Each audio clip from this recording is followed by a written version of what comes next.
ఇదైతే గోవాలో తాండిసూర్లా మహదేవ టెంపుల్ అని అక్కడికి పోతుండం అనమాట ఈరోజు.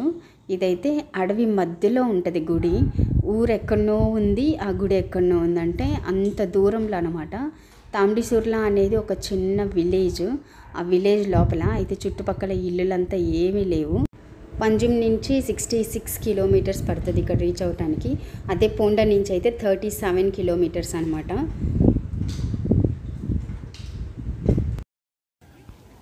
సో గుడి దగ్గరికి అయితే వచ్చేసాము. పార్కింగ్ అయితే ఎక్కువ ఉంది, ఎన్ని వెహికల్స్ అయినా పార్క్ చేసుకోవచ్చు. తర్వాత షాప్స్ అయితే చాలా తక్కువ, రెస్టారెంట్ ఆ టైప్ లేదు, చిన్న చిన్న షాప్స్ అనమాట.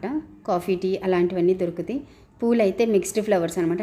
అటు చుట్టుపక్కల దొరికే పూలే తెచ్చి వీళ్ళ ఆకులో చుట్టి 20 రూపాయలకని అమ్ముతుంటారు ఒక అగరబత్తి ప్యాకెట్ చేతలో.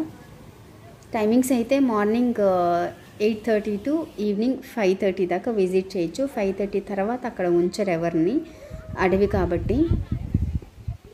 ఎంట్రీ టికెట్ అలాంటివంతా ఏం లేదు, ఫ్రీనే.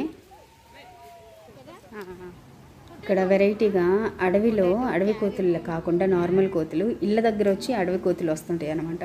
కోతులతో జాగ్రత్తగా ఉండండి, వాటి జోలికి పోనంత వరకు మనం సేఫ్ అనమాట. ఇక్కడైతే గేట్ దగ్గర నుంచి గుడి దాకా 1/2 కిలోమీటర్ నడవాలి. చుట్టూ పారే నీళ్ళు అనమాట, చుట్టూ పారే నీళ్ళు, అటు ఇటు చెట్లు. సో ఇదంతా చూసుకుంటూ పోవచ్చు. జర్నీ అయితే చాలా ఎక్కువ ఉంటుంది, అంటే 65 కిలోమీటర్స్ అంటే ఏం తక్కువ జర్నీ కాదు. అంత జర్నీ చేసినట్టే అనిపించదు అనమాట. అక్కడికి రీచ్ అయిన తర్వాత అంత ప్రశాంతంగా ఉంటుంది. గుడి ఎంట్రన్స్ అనమాట, చూడండి. చుట్టూ అడవి మధ్యలో గుడి, ఎంత బాగుంది కదా. లోపలికి పోతే అంతే బాగుంటుంది అనమాట. గుడి అయితే చాలా చిన్నది, అయితే ఆ ప్లేస్ అయితే చాలా బాగుంటుంది. గోవాలో బీచ్లు, పబ్బులు, మ్యూజిక్, డాన్స్ ఇవే కాకుండా ఇలాంటివి కానీ ఉంటాయి కొన్ని మంచి ప్లేసెస్. ఇలాంటివి కానీ విజిట్ చేయొచ్చు.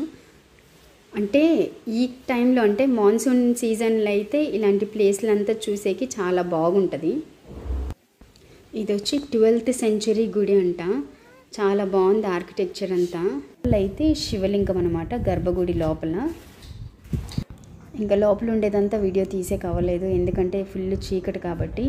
ఫొటోస్ వీడియోస్ అంతా తీసుకోవచ్చు, ఎలాంటి రెస్ట్రిక్షన్స్ లేవు. వీడియో నచ్చినట్టయితే లైక్ చేయండి, అలాగే షేర్ చేయండి. అప్పుడే కదా తెలిసేది ఇలాంటి ప్లేసెస్ కానీ గోవాలో ఉన్నాయా అని. ఇలాంటి మరిన్ని వీడియోస్ కోసం మా ఛానల్ సబ్స్క్రైబ్ చేసుకోండి.